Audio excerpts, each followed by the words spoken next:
America's top military general has warned that a Russian invasion of Ukraine would be horrific and would lead to significant casualties. General Mark Milley described the build-up of 100,000 Russian troops near Ukraine's border as the largest since the Cold War. But the US Defense Secretary Lloyd Austin said conflict could still be avoided through the use of diplomacy.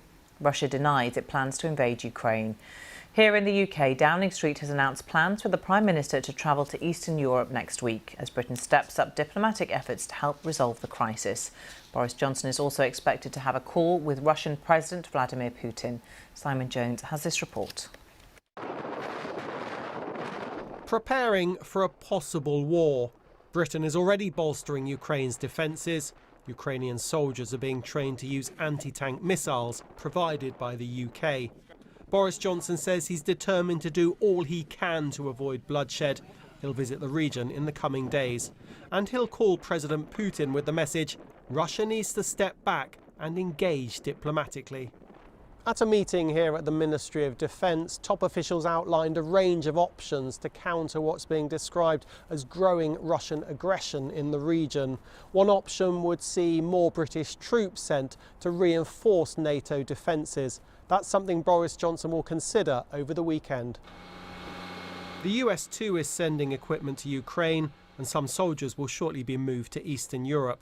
The US says the Russian troop build-up on Ukraine's border is the largest since the Cold War.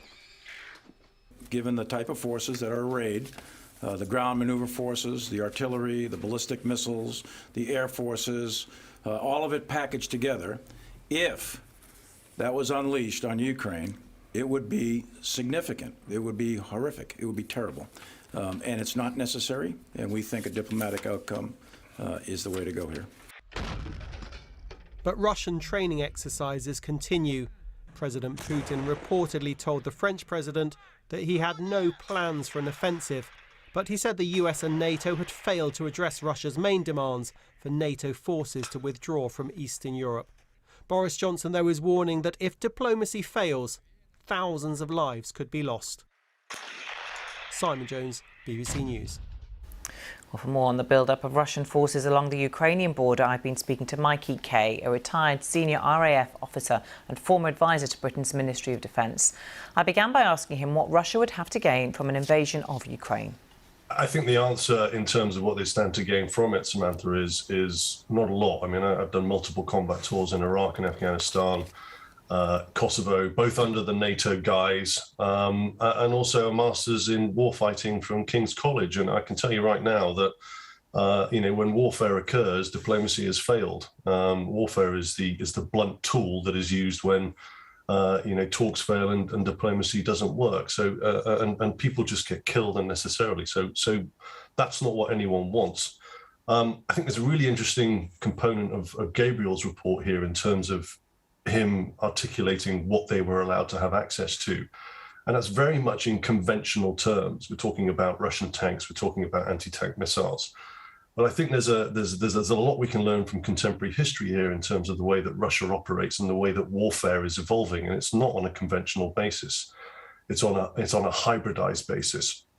And I think what we should be really looking at in terms of what Putin's next move is going to be is what his moves have been in recent past. And two good areas to look at are the way that he intervened in Crimea and why he intervened in Crimea. And that was because of a military strategic objective, which were the two bases, or the bases in Sebastopol, which is on the Crimean Peninsula. And they gave him access both to naval power and air power to the Black Sea. So that was absolutely critical for Putin to keep that. And then the other interesting case study is the way that Putin intervened in Syria and just turned up one day in Western Syria and Latakia with Russian jets at one of the air bases there. And again, the strategic principle there was the prevention of, in my opinion, was the prevention of terrorism moving northwards through the North Caucasus. So I think if Putin was going to move on Eastern Ukraine, he would have moved already. And then we've got to ask ourselves, well, what are the strategic objectives